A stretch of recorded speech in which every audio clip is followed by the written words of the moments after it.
Bonjour à tous. Merci Damien et les autres pour l'invitation. Ça fait plaisir de venir découvrir jolis locaux et tout. Merci à toi.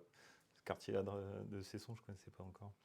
On va parler un peu IA, c'est un peu le buzzword de ces derniers mois. Et on va parler un peu plus spécifiquement de tout ce qui est IA générative et encore plus spécifiquement de tout ce qui est IA générative d'image. Je me présente rapidement, je bosse chez Orange Innovation dans la branche, pour ne pas la nommer, Data IA, dans une équipe qui s'occupe de faire du développement de logiciels internes ou de faire des prototypes ou des démonstrateurs pour les chercheurs d'Orange, ou d'utiliser l'IA et de développer des outils internes ou des solutions pour le groupe à base d'IA.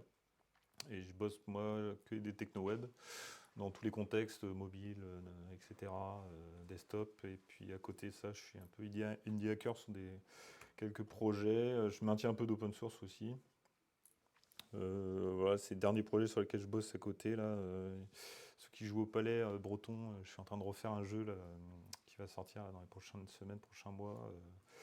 Là-dessus, ceux qui vont en festival cet été, j'ai un petit appli là à droite que je suis en train de finir pour affiner les programmations de festival en fonction de vos goûts musicaux.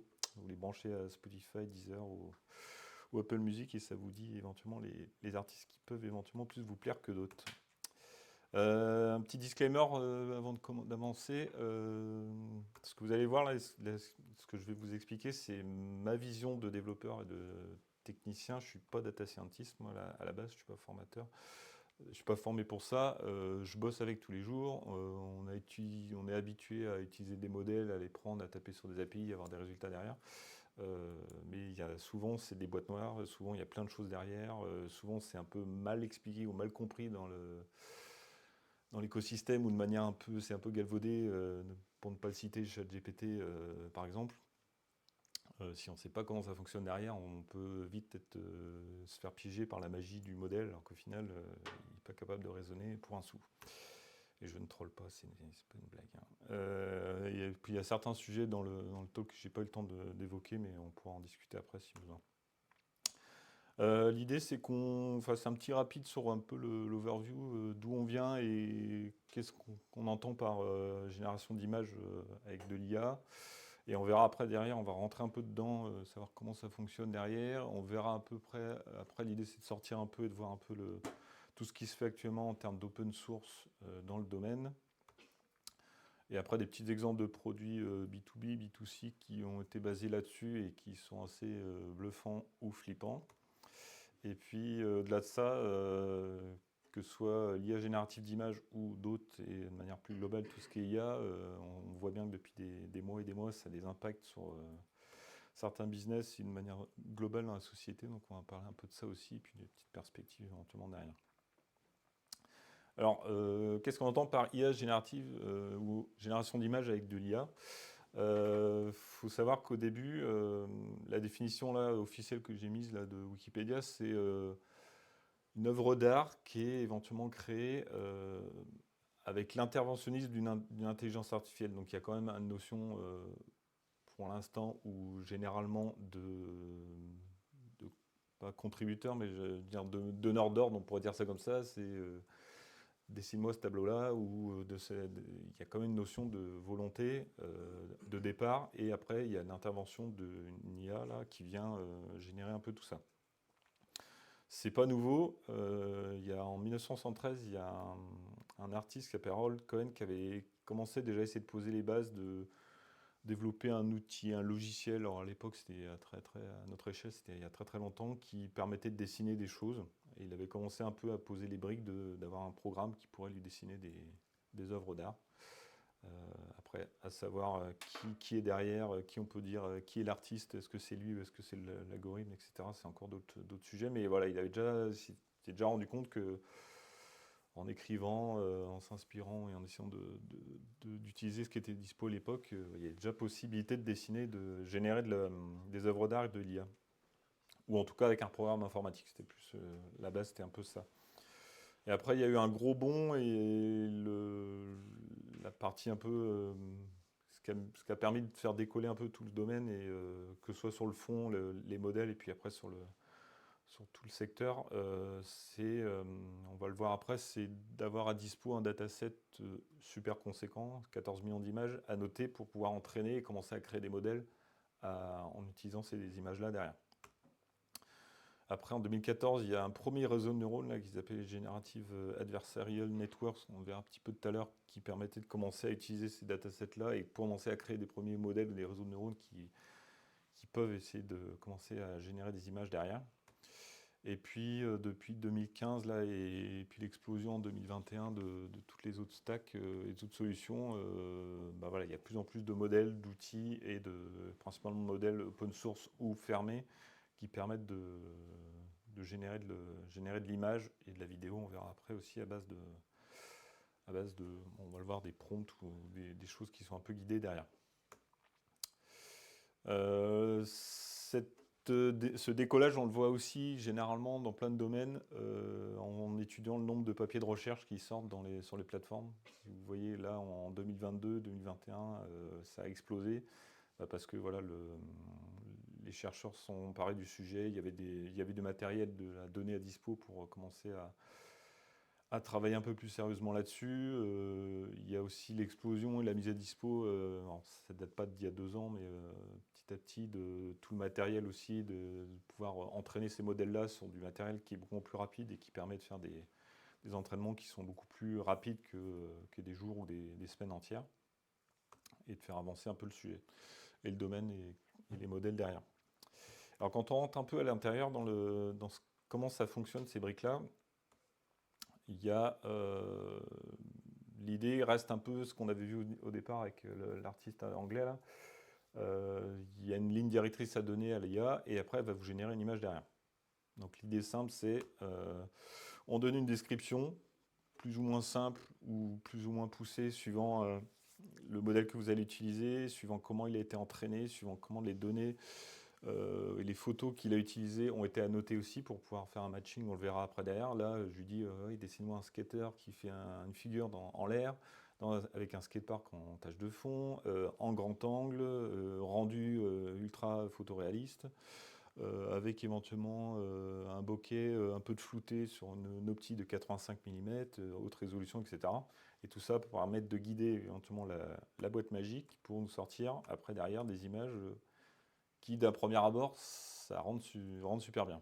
Après, quand on regarde un peu en détail, on voit que sur les 3/4 des figures, le côté logique de ce qui a été généré n'est pas forcément idéal parce que, on va le voir après, vu comment ça fonctionne, vu qu'il y a un côté aléatoire un peu dans les briques, il dessine des choses qui ne sont pas cohérentes. Donc celle-là, que ce soit une planche de skate, mais ça peut être plein d'autres choses. Et les modèles au début, les premiers, il y a 2-3 ans, là, il dessinait des gens avec 6 doigts, où il y avait des mains qui étaient un peu n'importe comment. Bref, il n'y avait pas une forte cohérence. Ils n'étaient pas à même de faire des choses qui ressemblaient à des choses vraiment réelles derrière. Donc là, on l'a vu un peu en intro, il y a une notion de texte et puis il y a une notion d'image qui est générée logiquement derrière. Alors les deux grosses briques qu'on a essayé de poser pour voir un peu simplement, il y a une compréhension du texte qui a été fourni en entrée, pour essayer de voir qu'est-ce que la personne veut dessiner ou générer derrière. Et il y a une notion de génération d'image derrière. La notion de texte, c'est comme beaucoup de modèles, c'est essayer déjà de comprendre et d'encoder après de manière un peu plus précise, et je passe toutes les expressions mathématiques et tout ce qu'il y a derrière, essayer de comprendre l'intention qui a été posée dans le texte, dans le prompt, pour savoir éventuellement ce qu'il a besoin ou ce qu'il a envie, éventuellement de mettre des variables après derrière pour insister, mettre des efforts plus ou moins importants sur certains mots, certains paramètres. Mais en tout cas, d'essayer petit à petit de pouvoir générer, de comprendre ce qui était demandé derrière. Alors l'encodage, la partie texte encoding, c'est une des briques qui est assez importante et on va le voir après dans la partie génération derrière. Les modèles après, alors Stable Diffusion, on le verra plus tard, c'est un modèle open source. Lui, il utilise derrière un modèle qui s'appelle OpenClip, qui a été entraîné un peu dans le même esprit que GPT. Il y a beaucoup de paramètres, etc. Il a été entraîné sur un dataset, là, on en parlait tout à l'heure en intro, 400 millions d'images à noter. Donc quand vous allez voir le dataset, il y a de tout. Il y a les photos qu'on voit là, par exemple, un paysage d'une ville japonaise avec de la neige au premier plan, etc. Et les annotations vont jouer un rôle super important dans l'entraînement du modèle et dans le fait de guider, d'être plus ou moins spécifique. Et c'est ce qui peut après permettre de faire vos propres modèles à vous derrière si besoin. Parce que on sait très bien que là, 400 millions d'images annotées, c'est super bien, super puissant, mais si c'est juste une légende comme la deuxième, un aigle dans le ciel, bon, ok, super, mais ça va pas l'aider beaucoup plus à avoir des infos super riches sur le texte. Donc c'est pour ça qu'après, quand on peut avoir des images un peu plus annotées précisément, alors des fois c'est couplé avec s'il y a les métadonnées de la photo, quand c'est une photo derrière, on peut coupler ça et essayer d'avoir un maximum d'informations pour savoir que ça c'est une photo qui a été prise d'une vraie photo, c'est pas une image qui a été générée dans Photoshop, etc. Et puis décrire le plus possible la scène avec tous les paramètres qu'on voit. C'est du noir et blanc, c'est de la couleur, c'est du grand angle, c'est du plan serré, etc. derrière.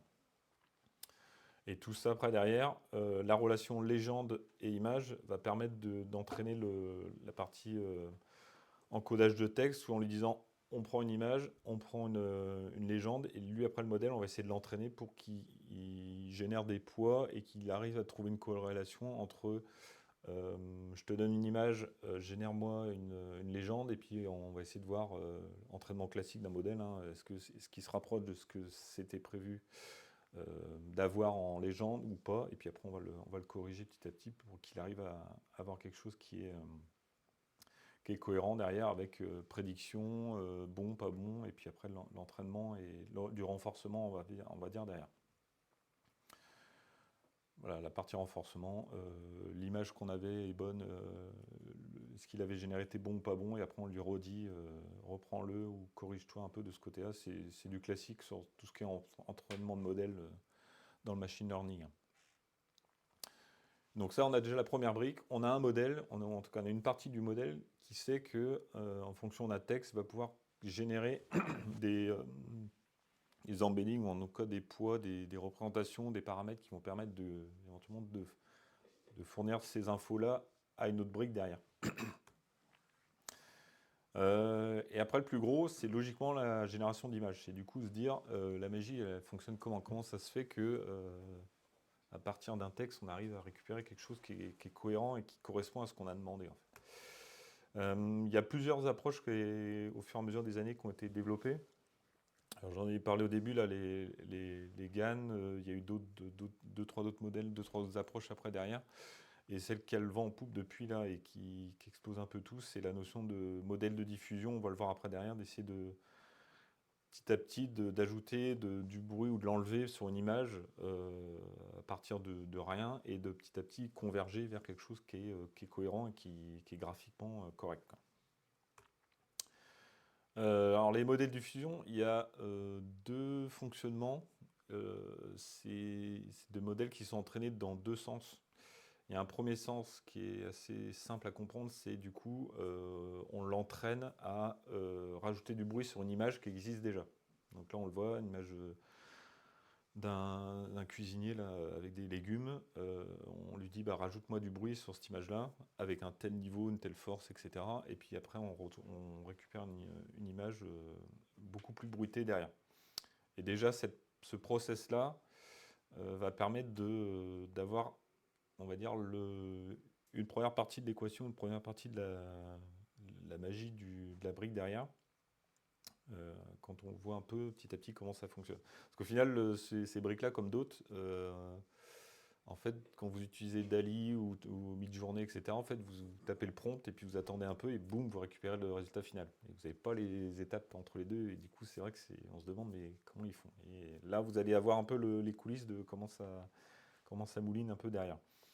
Et du coup, après, l'idée, c'est qu'une fois qu'on a entraîné le modèle à le faire dans un sens, c'est-à-dire ajouter du bruit sur une image, on peut essayer aussi de l'entraîner dans l'autre sens, à débruiter une image derrière, qui part d'une image bruitée générée, on va dire, de manière aléatoire. Et par rapport à ce qu'il a vu, il a été entraîné, et notamment dans ce sens-là, hein, s'il a été entraîné à partir d'une image de gauche à générer le bruit de droite, bah, il connaît la relation entre l'image bruitée et l'image d'origine derrière. il a l'info. Et du coup, là, c'est pareil dans l'autre sens, l'idée petit à petit de pouvoir, à partir d'une image bruitée en la débruitant, en enlevant petit à petit, on va le voir un peu les étapes, de pouvoir générer des images plus ou moins variées. Parce qu'on le voit à droite, là, il en a généré plus ou moins. Il y en a une, la tasse de café là, il y en a d'autres, il y a du concombre, des carottes, etc. C'est assez varié. Donc ça, c'est un peu les deux étapes. C'est forward diffusion, c'est on ajoute du bruit, et puis dans l'autre sens, reverse diffusion, on va débruiter, et on va essayer de retomber sur nos pattes derrière, par rapport à logiquement, éventuellement, la même image ou une autre derrière, et petit à petit de pouvoir l'entraîner dans les deux sens. Pareil que pour la partie texte, et toujours pareil, on a besoin d'un dataset, donc on a besoin d'entraîner le modèle avec des données qui correspondent à son fonctionnement à lui. Donc là, on prend une image, on va lui dire pour cette image-là, par rapport à un niveau de bruit X ou Y, donc là on va dire niveau 1 par exemple, tu vas me générer un bruit aléatoire de cette force-là ou de cette complexité-là, tu vas mélanger les deux images et on va récupérer une image bruitée derrière. Et après, lui, il aura dans son dataset, là on a un autre niveau, une force un peu plus aboutie. Il a petit à petit, dans son dataset, il va avoir en entrée niveau de bruit, image bruitée, et la sortie, c'est la couche qu'il a rajoutée derrière, par rapport à ce qu'on a vu auparavant. Il va pouvoir dire, je vais pouvoir... Là, oui, la brique, c'est Noise Predictor, c'est de prédire le niveau de bruit, en fait, par rapport à ce qu'on lui a donné et le niveau. Il va pouvoir éventuellement prédire l'image d'origine, ou en tout cas l'image qui a servi à bruiter cette image d'image d'origine derrière. Donc déjà, c'est une première brique. Alors après, je mettrai des pointeurs à la fin sur ceux qui aiment les maths et les équations, tout ça. Il y a tout un article, il y a plein d'articles là-dessus aussi derrière. Pour ceux qui aiment ça, vous pouvez les voir, mais l'idée c'était de schématiser un peu de manière simple. Et après, là, on a vu la partie. Là, c'est la première partie, la partie forward diffusion. Donc là, on va l'entraîner à détecter un niveau de bruit pour une image donnée. Donc avec tout le dataset, il aura par exemple sur la partie entraînement, on lui donne une image bruitée qu'il ne connaît pas, ou éventuellement c'est les fonctionnements classiques des entraînements de modèles. Hein. Il a une partie de données qui ont des données d'entraînement, des données de test et des données de validation. Là, on lui donne une image, un niveau de bruit, et on lui dit éventuellement à partir de ça, essaye de me détecter, me dire l'image de bruit originale qui a servi à bruiter cette image-là. Et puis, toujours pareil, on essaie de l'entraîner, de comparer par rapport à ce qu'il aurait dû générer, qu'il aurait dû avoir, et puis après d'essayer d'entraîner, de refaire une boucle de rétro-feedback et de l'améliorer pour qu'il ait connaissance petit à petit de ce qui a servi à l'origine. Et après, multiplié par le nombre d'images, 14 millions, on a quelque chose qui commence ou voire plus, on arrive à quelque chose qui commence à être un peu plus cohérent. Et après, du coup, la magie, c'est du coup de dire, ok, on a une image bruitée, hein, tu es capable, à partir de cette image bruitée-là, de détecter l'image du bruit là, qui a servi éventuellement à flouter ou à flouter cette image-là.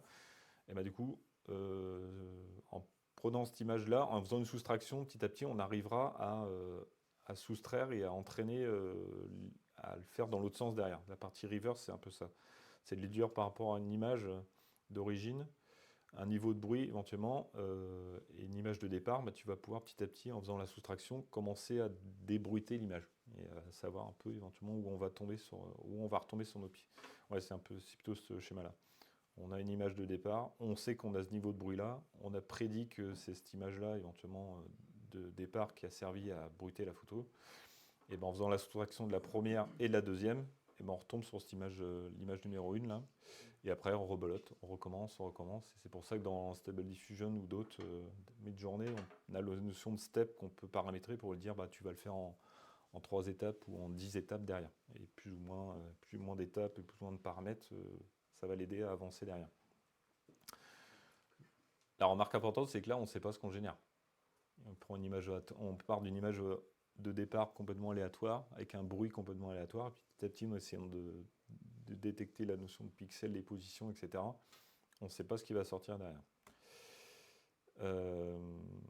là, logiquement, on raccroche maintenant la première brique qu'on a vue sur la partie texte. C'est que du coup, on va essayer de corréler la notion d'information, là, tout ce qui est token et les embeddings du prompt, et de rajouter ça comme conditionnement un peu fort sur la notion de prédiction de bruit, là, pour lui dire, bah, non seulement pour cette image bruitée là, ce niveau de bruit là, et cette information de texte là, tu dois détecter ou générer, essayer de détecter l'image non bruitée à droite. Toujours pareil avec les notions de dataset, tout ce qui est annoté, et puis bah, le réentraîner après derrière dans les deux sens pour qu'il, petit à petit, bah, là, il va avoir un dataset qui est un peu plus enrichi parce qu'il aura une notion de l'image de départ, le texte, ou en tout cas l'image bruitée, ou une image qui aura été générée de manière aléatoire, un niveau éventuellement de boucle sur lequel il va essayer de retomber sur ses petits, puis l'image de sortie derrière. Et la notion de texte, de conditionnement de texte, elle est assez importante parce que c'est elle qui va pouvoir permettre de commencer à l'orienter étape par étape sur ce qu'éventuellement il va générer par rapport à toutes les images qu'il aura connues auparavant. Alors ça reste, euh, comme tous les modèles, il y a une notion d'entraînement et de dataset. Donc s'il a été entraîné par exemple s'il a vu plein d'images de la Tour Eiffel, ou un autre bâtiment ou autre chose, et que le lendemain, et que entre la date où il a été entraîné et puis 6 mois après, le bâtiment a été refait au niveau architectural, où ils ont changé la couleur, et qu'après vous lui redemandez 6 mois après, bah, génère-moi une photo de ce bâtiment-là, et bah, il va vous générer la photo du bâtiment, l'image, par rapport à ce qu'il a connu à l'époque où il a été entraîné. C'est pareil pour ChatGPT et les autres. Et c'est pareil pour la génération de code aussi derrière. Il est capable de vous aider à générer du code parce qu'il l'a vu sur Internet et qu'il a compris, il l'a parsé avant. Si vous lui demandez des choses qu'il n'a jamais vues, il ne sera pas capable de vous aider. Et donc après, là, c'est pareil, c'est un peu le même esprit. On a la boucle de détection de bruit. Il y a une couche, ils appellent ça la couche d'attention, qui va servir à chaque étape de lui dire attention, c'est ça que tu dois essayer de trouver par rapport à ce que tu as généré de manière détecté ou tu as généré de manière aléatoire en débruitant les choses. Et petit à petit, ils vont essayer de faire les relations entre tous les niveaux de force là, pour petit à petit que l'image de sortie, petit à petit, étape par étape, soit conforme à ce qu'on a demandé au niveau de l'embedding de texte derrière. Et c'est cette étape-là, alors avec toutes les étapes qui passent derrière, qui permettent petit à petit de partir de quelque chose de complètement flou ou bruité à un truc qui est un peu plus cohérent. Comme ça, là, vous voyez, on parle d'un truc, quelque chose de bruit, et puis petit à petit, hop, là, on a une plage, et des sapins, etc., et hop, on arrive à la fin à trouver quelque chose qui a de la cohérence derrière. Et au départ, on est parti de ça, en fait. Et on lui a demandé petit à petit de débruiter. Et vous voyez qu'il y a des choses qui apparaissent, qui disparaissent en fonction des étapes, en fait. Parce que voilà, il y a des choses qu'il a connues, pas connues derrière. Et puis là, alors je ne rentre pas dans les détails, mais le contrôle est assez basique. Là, on lui demande de générer une image carrée de temps par temps. Après, c'est tout ce qu'on voit sur les outils Photoshop et autres. Bah, on peut le contraindre et dire bah, non seulement tu vas générer cette chose-là à cet endroit-là dans la brique dans laquelle vous allez l'intégrer après derrière ou dans le logiciel derrière. Ok, en fait, du coup, tu donnes une belle bruitée, et puis après, avec ça, Alors, tu lui donnes pas. Il génère en interne une image bruitée et petit à petit, il essaye de. Voilà, il reconstruit les choses et il essaye de refaire derrière. Non, tu lui donnes pas, toi, tu lui donnes le prompt. Après, lui, il commence à générer sa tambouille par rapport à tout ce qu'il a vu, ce qu'il est capable d'éventuellement d'avoir en connaissance. Et puis après, il essaie de retomber sur ses pattes par rapport à après ce que tu as mis dans le texte. ouais, ce que tu as mis dans le texte et ce qu'il connaît, ce qu'il a compris. Et après, la force des modèles, c'est justement d'être plus ou moins adapté, tu vois, en fonction d'un modèle super généraliste. Si tu commences à vouloir lui dire, bah, je veux des photos de chats avec une cape de Superman, s'il n'en a jamais vu, il va arriver, mais il va faire un truc incohérent, quoi. Et alors après, on va voir, tu peux réentraîner les choses derrière pour, comme le font c'est tout ce qui est c'est l'entraînement par renforcement, en tout cas du machine learning, où tu vas sur le modèle, il y a un nombre de couches impressionnantes. Et à la fin, il fige la plupart des couches et il y en a quelques-unes à la fin que tu as à dispo et que tu peux réentraîner derrière avec tes données à toi. En fait. Et tu as un modèle super généraliste et après tu le réadaptes derrière, comme font déjà tout tout ce qui est détection d'objets sur les images, en fait, ça marche là-dessus, en fait. C'est un peu dans l'approche, c'est un peu pareil. C'est pas le linéage génératif, mais c'est un peu la même approche. Et du coup, après, dès l'instant où vous avez une génération d'images aléatoire ou guidée, en tout cas avec un texte d'entrée, et que vous avez le contrôle un peu au niveau du modèle sur ce qu'il doit générer en termes de pixels, d'images à la fin, qui dit contrôle nativement dans le modèle ou avec des paramètres spécifiques, vous pouvez aller étendre éventuellement le modèle de base. Là, par exemple, c'est une extension qui s'appelle ControlNet, qui, en plus du contrôle textuel, permet de dire, et c'est ce qui est utilisé par Photoshop et tous les autres derrière, pour dire, bah voilà, tu vas me gommer, ou tu vas m'enlever cette partie-là derrière, ou tu vas me rajouter un ballon rouge dans le ciel à cet endroit-là. On peut éventuellement, là, sur la partie de gauche, par exemple, lui dire, bah, tu vas, génère-moi une photo d'un cuistot qui a un plat dans la main, etc. Alors, il pourrait t'en servir plein, et comme ça, le bras en l'air, machin, tout. Et là, tu lui dis, bah non, en plus, je veux que la pose du personnage, elle respecte à peu près ce patron-là, avec les bras, machin. Et après, tu vois, tu te retrouves avec 5 photos qui ont à peu près la même pose, quoi. Et pareil pour les zones, ouais, bah, j'ai dessiné vaguement ces parties-là derrière. Essaye de respecter un peu la conception de l'image, la construction graphique. Ou alors de manière plus basique, un dessin d'enfant d'une tortue, essaye de me générer quelque chose qui reste dans ce contrôle-là derrière. Il y a des questions, non? Ça va ou N'hésitez pas. Du coup, qui dit contrainte de manière volontaire, dit ça peut être détourné dans l'autre sens, en tout cas à bonne ou à mauvaise escient.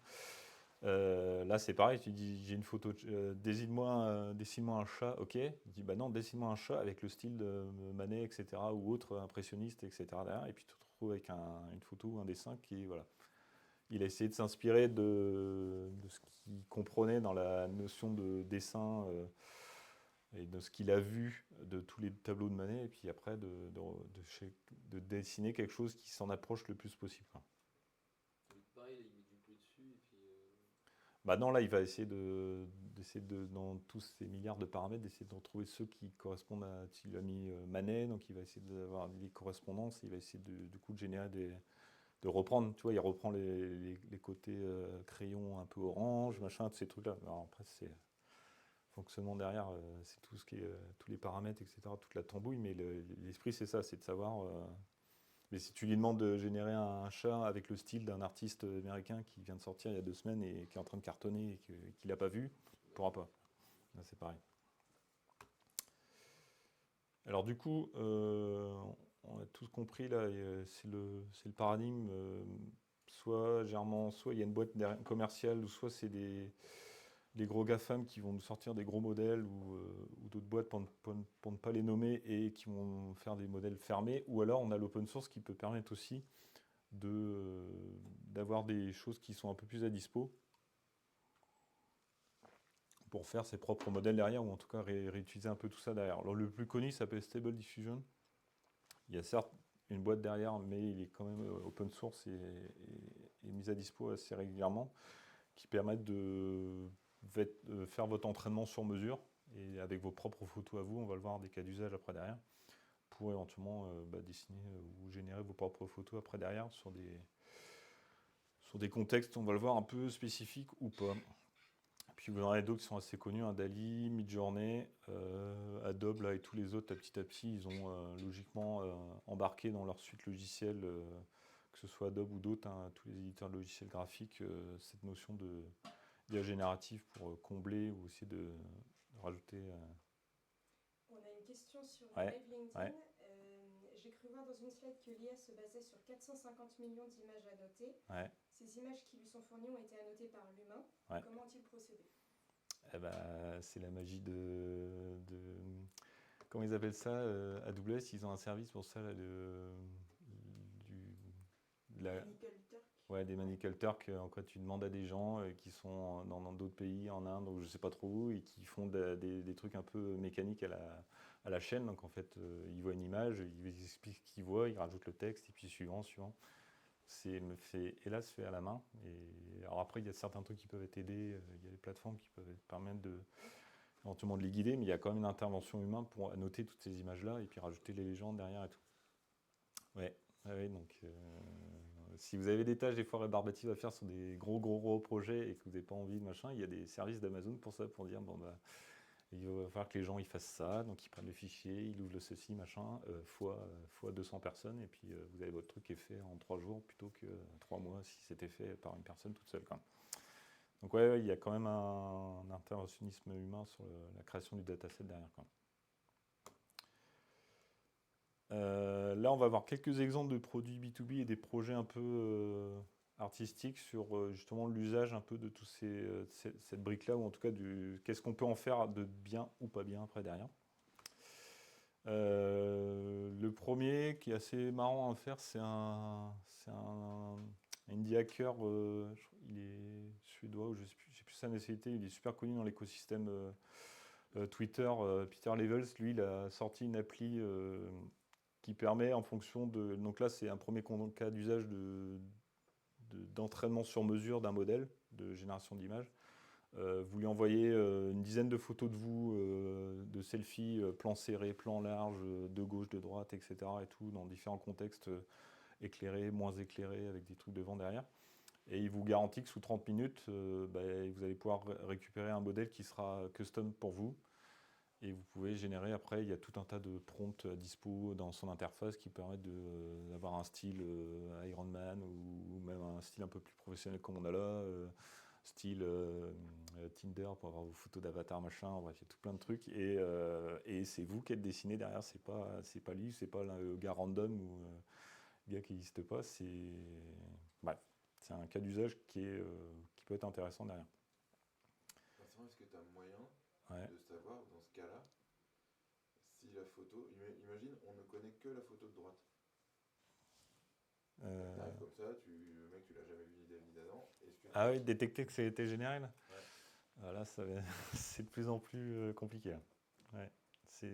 Après, il y a encore une notion de style graphique éventuellement qui pourrait être qui est super compliqué. On sent que c'est un peu patiné, on sent qu'il n'y a pas encore, c'est pas encore la super haute résolution, donc ça manque un peu de texture, ça manque un peu de finesse dans les détails, donc on pourrait se dire oula, c'est pas super net, c'est légèrement flou, mais c'est pas flou non plus. Donc du coup, tu dis oula, c'est. Et après, pour ceux qui sont habitués à voir ces images-là aussi, ton œil s'est habitué, donc tu dis oula, ça c'est un truc qui est peut-être pas humain ou qui est peut-être pas vrai, quoi.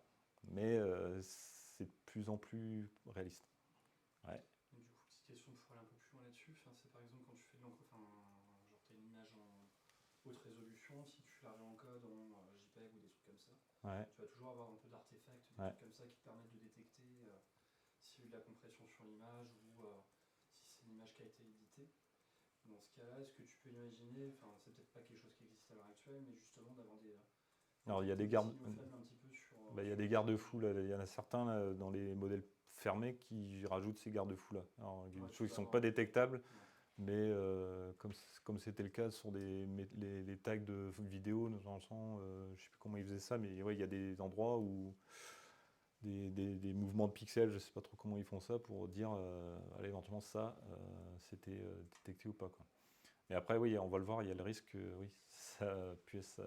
Et logiquement, il y a logiquement des gens qui ont fait tout et n'importe quoi derrière et ça ouvre la voie à plein d'autres problèmes derrière. Comme pour le texte. Il y a même Windows et Paint, pour ceux qui connaissent Paint, hein, quand on joue avec Paint. Il y a même de l'IA générative dans Paint, donc c'est quand même. C'est arrivé jusque dans Paint, hein, donc attention, ça déconne pas. Une autre question sur ouais. LinkedIn, les images d'entraînement que l'on peut donner, elles deviennent quoi? Ah bah ça, il faut vérifier les conditions d'usage de la boîte ou du service. Lui, là, il s'engage à ce qu'une fois que le modèle est généré, il détruise tout, il supprime tout. Donc normalement, s'il fait bien son taf, il a l'air de bien le faire. Une fois que le modèle est entraîné, les photos d'entraînement, il les supprime derrière. Et après, tu n'as plus que ton modèle à toi et à dispo derrière, quoi. Mais oui, après, soit tu le fais toi-même tranquillement, ou soit tu fais confiance et il faut vérifier, toujours pareil, il faut vérifier les conditions d'utilisation, vérifier qu'est-ce qu'il y a derrière, est-ce que c'est un truc mature, est-ce que c'est un truc éprouvé, quoi, derrière. Encore un autre, l'autre champion, là, il en a fait un autre un peu dans le même esprit. C'est pareil, c'est pour des photos de maison, d'intérieur de maison. Vous envoyez des photos de votre salon et puis il est capable, à partir de votre salon de base, de dire bah, je vais redesigner en mode scandinave, contemporain, minimaliste derrière, puis il va vous générer une autre déco de votre salon derrière. C'est un autre cas d'usage, hein. Pour rebondir sur le premier, là c'est un autre entrepreneur, là, Danny Postma, qui a poussé l'extrême génération d'images là, custom en contexte plus professionnel. Donc là, c'est au lieu d'embaucher, vous avez une botte de 200 personnes, vous avez un trombinoscope à refaire. Au lieu d'embaucher un photographe pour aller prendre les 200 personnes en photo, bah là vous faites l'inverse, vous demandez aux gens, à chaque salarié de prendre 5-6 photos, une dizaine de photos de lui, selfie, etc. derrière. Vous envoyez les photos dans le service et après vous pouvez générer votre trombinoscope avec tout le monde avec la petite cravate, tout le monde avec le costume qui va bien, etc. Donc c'est très bien pour formater un trombinoscope. Et, bref, on peut voir les dérives ou pas, mais en tout cas, voilà, vous avez la possibilité de générer et de remplacer certains boulots de photographe si vous avez besoin, si vous n'êtes pas trop éthique ou pas, de manière assez rapide derrière. Ça produit, alors c'est pas tellement produit, ça c'est un site comme il y en a d'autres aussi. J'ai découvert ça en préparant le talk. Il y a de temps en temps, il y a des gens qui s'amusent à générer des sites qui n'ont aucun usage à part divertir. Donc là, c'est le site The Person Does Not Exist. Toutes les images que vous verrez sur le site, c'est des gens, des humains qui n'existent pas, qui n'ont déjà été pris en photo, mais qui sont super réalistes quand même. Il y a la même chose pour les plages, pour d'autres trucs. This Beach Does Not Exist, c'est pareil. Voilà, ça peut servir en bien ou en mal derrière. Un autre projet artistique un peu plus marrant pour prendre le pied de nez de justement l'IA générative, le côté virtuel, pixel, un peu aseptisation et la technologie partout. Il s'est dit, tiens, si c'est capable de tout générer et qu'on peut le conditionner un peu, pourquoi pas remplacer l'appareil photo qu'on aurait de base et qui va prendre une vraie photo de ce que vous voyez en temps réel, avec un boîtier. Donc c'est un boîtier avec un Raspberry à l'intérieur, avec un des modèles qui était entraîné et puis intégré dans le Raspberry. Et en fait, il prend les coordonnées GPS de là où il est actuellement, il prend les coordonnées, les infos météo, etc. Et il envoie tout ça dans le prompt en plus de la position GPS, éventuellement de savoir, je ne sais pas s'il récupère les infos de Google Street View pour savoir un peu où c'est placé ou pas. Et après, il dit, génère-moi une image à partir de là où je suis. Donc, il est censé tomber sur éventuellement soit à peu près ce que tu vois ou pas, ou est-ce qu'il en a connaissance ou pas derrière. C'est le pied de nez assez marrant, je trouve.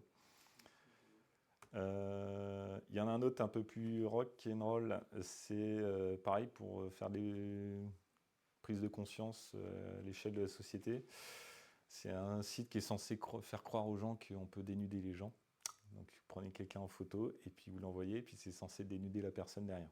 Donc après ça génère quelqu'un qui est complètement, c'est un random complètement nu d'une personne, etc. C'est pas censé être la personne que vous avez pris en photo derrière, notamment s'il est musclé comme le gars de gauche, mais voilà, c'est pour prendre conscience aux gens qu'il faut faire super gaffe et que encore plus aujourd'hui qu'avant, on essaye de ne pas mettre tout n'importe quoi des photos personnelles sur internet parce que ça peut servir à entraîner des choses plus ou moins, ou en tout cas on peut, si c'est mal utilisé, ça peut faire mal derrière.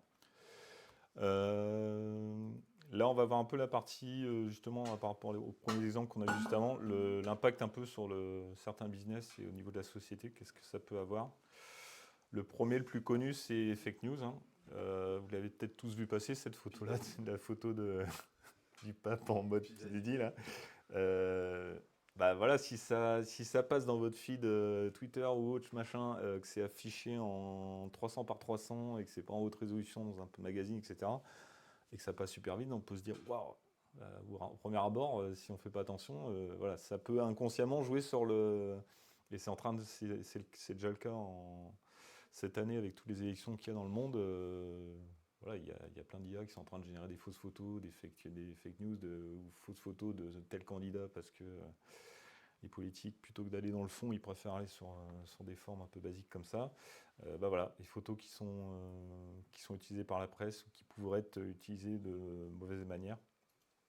Et du coup, ça pose deux problèmes. C'est que du coup, Alors ça devrait, et ça va petit à petit, va devoir éveiller un peu le sens critique des gens en disant faites attention, croyez pas ce que vous lisez ou ce que vous regardez tout de suite, ou vous vérifiez la source, ou vous êtes sûr que si vous allez sur un site Capignon sur rue comme Le Monde ou d'autres derrière, vous êtes sûr que ça va être des choses sérieuses derrière, et si vous voyez des choses passer à droite à gauche, faites gaffe. Et puis indirectement aussi, ça peut jouer dans l'autre sens, hein, le côté, problème de confiance, parce que si on peut se retrouver avec tout n'importe quoi et qu'il n'y a pas de garde-fou derrière ou de contrôle derrière, on peut avoir des choses qui sont des gens ou des sociétés ou des gens qui sont influencés derrière.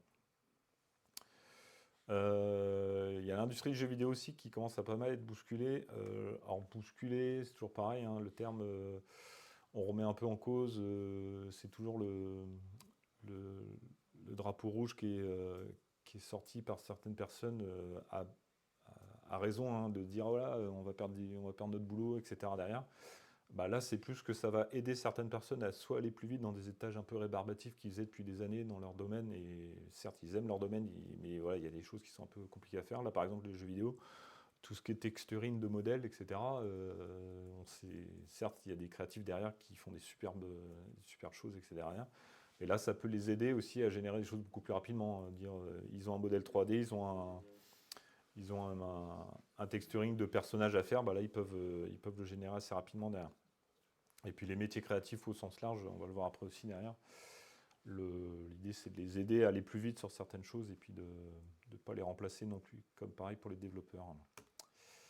Il y a l'industrie de la photo de masse qui a pris une claque aussi, parce que il y a certaines plateformes qui l'intègrent maintenant en disant alors c'est toujours pareil, c'est basé sur la confiance de la personne qui va rajouter la photo en ligne, en disant c'est la question que tu reposais tout à l'heure, ils sont éventuellement pas super capables de détecter que la photo X ou Y que tu veux uploader, elle a été générée par une IA. Ils se basent sur le fait que tu es de manière gentiment, tu vas déclarer gentiment que tu l'as générée ou pas, et puis après ils vont la flaguer dans leur interface là-dessus. C'est logiquement certaines personnes dont c'est le métier qui pourraient éventuellement en pâtir un petit peu ou pas. Après, c'est pareil, ça bouscule, ça redemande à évoluer, et toujours pareil, on a toujours peur que le gâteau soit remplacé, soit bouffé du jour au lendemain par un seul nouvel acteur derrière. Je pense qu'il va bouffer une petite partie, mais il ne va pas tout remplacer, il ne va pas éjecter tout le monde derrière, parce que il y a des gens qui sont en place, où il y a des sociétés ou des personnes dont c'est le métier depuis des années et qu'on ne remplacera pas de sitôt. Les annonceurs aussi, on en parlait un peu, la notion de confiance, là pareil, c'est carrément dans l'industrie publicitaire. Moi j'en ai vu il y a quelques mois à Paris, c'était carrément marqué, c'était une pub pour un truc en montagne, je ne sais plus quelle station c'était carrément marqué en bas à droite de la pub, image générée par IA. Bref, ils avaient assumé le truc, et bon, ils se sont pris un trash sur les réseaux sociaux, on disait comment ça se fait, machin, etc. Bon, après, quand t'expliques que d'aller en haut de telle montagne avec toutes les personnes, le setup photo qu'ils avaient à faire, etc., ça aurait coûté 100 fois plus que de l'avoir généré avec une IA derrière. Donc ils ont fait le choix, ils ont assumé de dire voilà, on le fait ce choix-là. Mais il y a certains annonceurs ou certains clients maintenant qui disent ouais, ok, certes, vous avez ces outils-là à dispo, mais nous on n'en veut pas, parce qu'on veut des choses qui sont uniques ou qui ont été d'où il n'y a pas l'intervention d'un algo ou d'autres choses derrière. Il y a une autre question, Ouais. Question philosophique. Oula. L'IA va-t-elle mettre en lumière la valeur de la réalité ?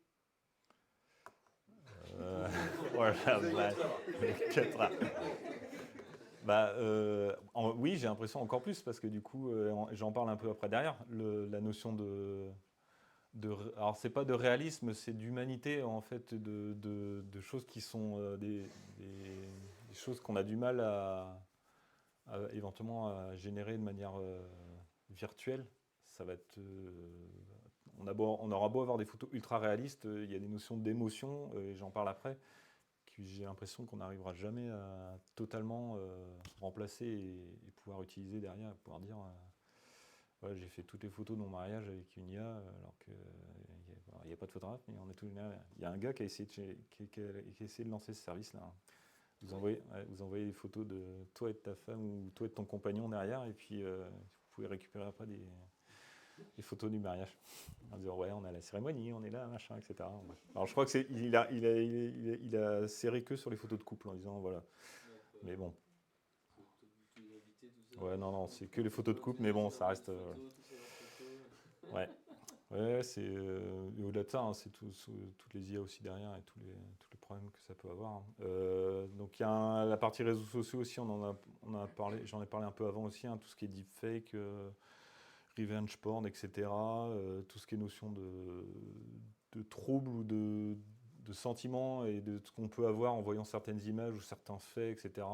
Ça peut être amplifié à foison parce que là, on a des sites qui vous génèrent des news de manière aléatoire, ou même des IA qui sont branchés sur des sites pour générer des news à la con ou des news un peu basiques pour faire du clic, faire de la vue, etc. derrière. Et c'est un flot d'infos qui sont du coup pas vraies. Et du coup, après, si ça tombe en de mauvaises mains ou devant les mauvaises personnes, ça peut avoir des mauvais travers derrière. Je vous recommande d'aller voir cette vidéo d'un youtubeur marseillais là, qui s'appelle Defend Intelligence, qui a pas mal parlé de tout ce qui est arnaque au deepfake, qui rejoint un peu les générations d'images derrière. Des gens comme alors les plus connus, c'est lui, il s'était fait connaître il y a quelques semaines parce qu'il avait recloné, il avait réussi à faire chanter Macron avec du Yves Montand, ou je sais plus quel truc. Il avait fait chanter un truc complètement aléatoire. Il avait fait génération de vidéos, génération de son. Mais là, c'est un peu le même esprit, c'est de dire voilà, il y a des artistes ou des acteurs de cinéma qui se retrouvent dans des pubs dont ils n'ont pas participé à vanter les mérites d'un produit X ou Y parce que il y a tellement d'images et de photos à dispo qu'il y a des modèles qui ont été entraînés avec leurs images à eux et qui permettent de générer des vidéos ou autre chose après derrière de manière complètement virtuelle et fake, et puis dans lequel ils n'ont pas la main dessus derrière. On va conclure avec quelques petites perspectives, c'est ma vision à moi, hein. Je peux me tromper, et j'ai pas la science infuse.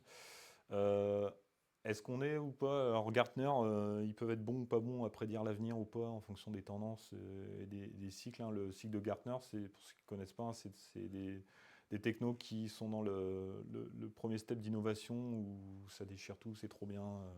Avec les travers qu'on a sur l'aspect technophile, je l'entends bien. Il y a un pic, on arrive à un pic d'expectation maximum, là. Alors, après, on est en plein dedans, là. Après, ça peut tomber. Et puis après, si ça arrive à ressortir du trou des illusions où la techno a bien évolué, où la société est capable d'accepter cette chose-là ou pas, ça peut remonter et puis ça peut arriver sur un plateau de productivité derrière. Il y a des trucs qui sont restés dans le trou, hein, comme les Google Glass, le Web 3 ou d'autres choses derrière. Bref, je troll, mais bon. Mais c'est souvent lié à, quand je dis société, ça peut être techno aussi, hein. Je veux dire, le matériel, quand il n'est pas dispo, il n'est pas dispo, ou c'est pas encore dispo. Ça sert à rien d'avoir un gros truc à 3500 $ sur la tronche pour aller à la plage, quoi. Là, on en parlait avant, là, images, vidéo, son, etc. Là, il y a la partie 3D est en train de faire le step aussi, d'avoir, à partir d'un prompt, il vous génère un modèle 3D avec la texture pas derrière.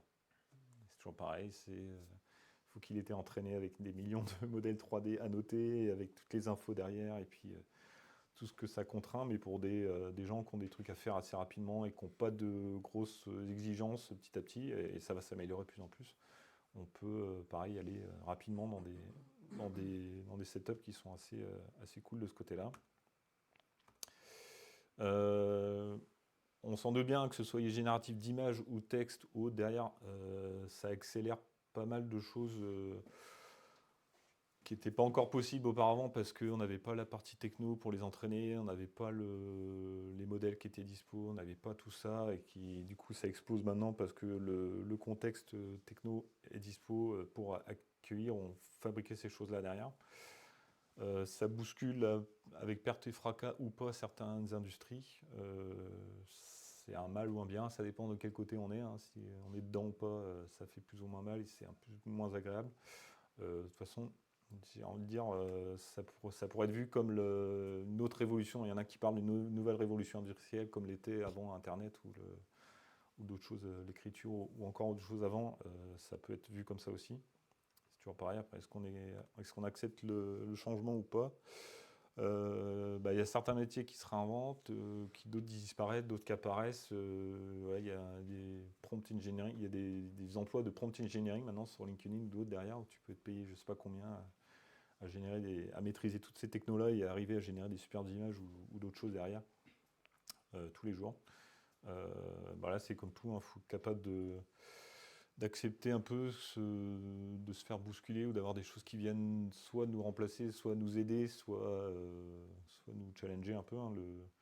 Les IA génératives de code, c'est super bien, super pratique, mais ça ne remplacera pas la créativité humaine, que ce soit sur les photos ou autre chose derrière. ChatGPT, vous lui demandez de générer un truc, vous aider à générer du code sur un truc qui n'existe pas, qu'il n'a jamais vu, il sera en PLS direct, parce que il va vous sortir quelques trucs, vous auriez beau lui donner, je vais utiliser telle techno, il va vous sortir des bouts de code de tuto, etc. Parce que la techno, elle est connue, elle est mature, il l'a scrappé, mais si vous lui demandez un gameplay ou un algorithme X ou Y, je ne suis pas sûr que... vous avez passé plus de temps à le conditionner, à l'entraîner, à le guider et à corriger ses conneries qu'à coder le truc vous-même. Ça, c'est le travers des outils, on fait trop confiance des fois. Le métier créatif, ils resteront... ce que je disais, il reste prédominant parce que ces IA-là, on le voit bien, elles ont besoin de données pour être entraînées, améliorées. Donc il y aura toujours des données, de la matière brute à générer ou à fournir. Donc il y aura toujours besoin de photos, il y aura toujours besoin de vidéos, il y aura besoin de sons, etc. Ou de texte pour qu'ils soient entraînés, améliorés derrière. Ça reste des choses qui sont puissantes et à dispo pour tout le monde.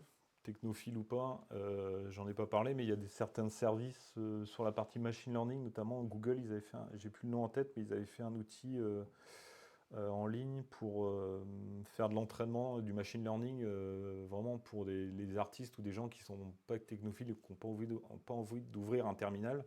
Vous envoyez vos photos, vos vidéos, vos sons et photos, je crois, et puis après vous pouvez faire de l'entraînement de modèles sur la détection d'objets ou d'autres choses derrière, et puis vous récupérez le modèle à dispo et l'utilisez dans une interface ou autre chose derrière, avec un navigateur web et sans avoir écrit une seule ligne de code. Donc il y a des choses qui permettent pour tout à chacun éventuellement d'utiliser ces technos-là derrière. Un autre exemple que j'ai vu là, c'est un père qui a combiné Midjourney et puis un truc de son derrière pour générer des livres pour enfants de manière aléatoire. Il donne une histoire, une bribe au truc, et ça lui génère toutes les images et le texte à côté, éventuellement le son aussi derrière. Et il se récupère un livre pour enfants, pour ses gamins, à dispo. Voilà.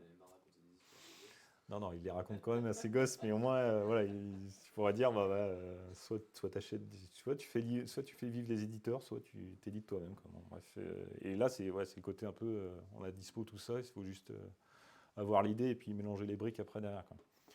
Et la conclusion note, c'est de dire que le côté créatif, que ce soit sur du code, de la photo, de la vidéo, etc. derrière, ça va être difficilement remplaçable parce qu'il y a certains photographes on l'a vu, la notion de style, il arrive à la copier, mais la notion de patte ça remplacera jamais l'authenticité, l'expérience réelle et le fait d'avoir des photos qui sont émouvantes quand vous les voyez, avant qu'ils arrivent à générer des choses comme ça, avec autant de densité, de réalité, d'humanité qui arrive à transparaître dans la photo, je pense qu'on a encore du temps, on est encore tranquille pour un moment.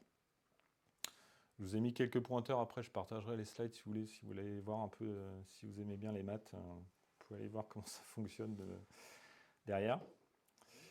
Ouais, là c'est pareil, il y a des sigma dans tous les sens là, mais c'est super bien documenté. Il y en a des choses un peu plus ouvertes là, sur les notions de transfert de style là par exemple. Vous voyez là, en fonction de mosaïque, cartoon, machin, c'est basé un peu sur tous les fils qu'il y a, Insta ou autre derrière, ou même les modèles, ces choses-là qui permettent de générer une photo de mou en mode GTA 5, machin, etc. C'est ces trucs-là qui sont utilisés derrière. Il y a ce YouTuber là qui est il produit pas mal de photos, de vidéos sur tout ce qui est modèle d'IA générative. Alors tous les technos, son, image, vidéo, avec des tutos, comment ça fonctionne, etc. C'est assez cool. Si vous voulez suivre et améliorer ou entraîner votre propre modèle, il y a des tutos à dispo et il fournit même tout ce qui est Google Colab pour entraîner les modèles derrière et faire vos propres services derrière si besoin, ou vos cas d'usage un peu spécifiques. Il y a un petit awesome là, classique là, dans tout ce qui est texte sur des pointeurs un peu dans tout plein de domaines. Et puis, j'ai fini. S'il y a d'autres questions. Non, c'était top. Ah, il y en a une. Il y en a 2 sur LinkedIn. Ouais. Est-ce que ces technos sont à la base tirés par un besoin ou bien c'est tiré par l'innovation pure?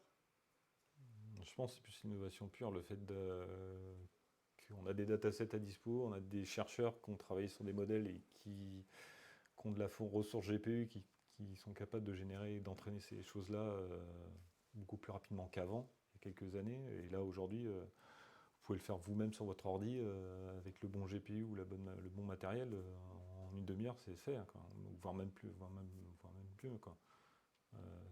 On a tout à dispo. Après, on l'a vu, hein, c'est l'idée.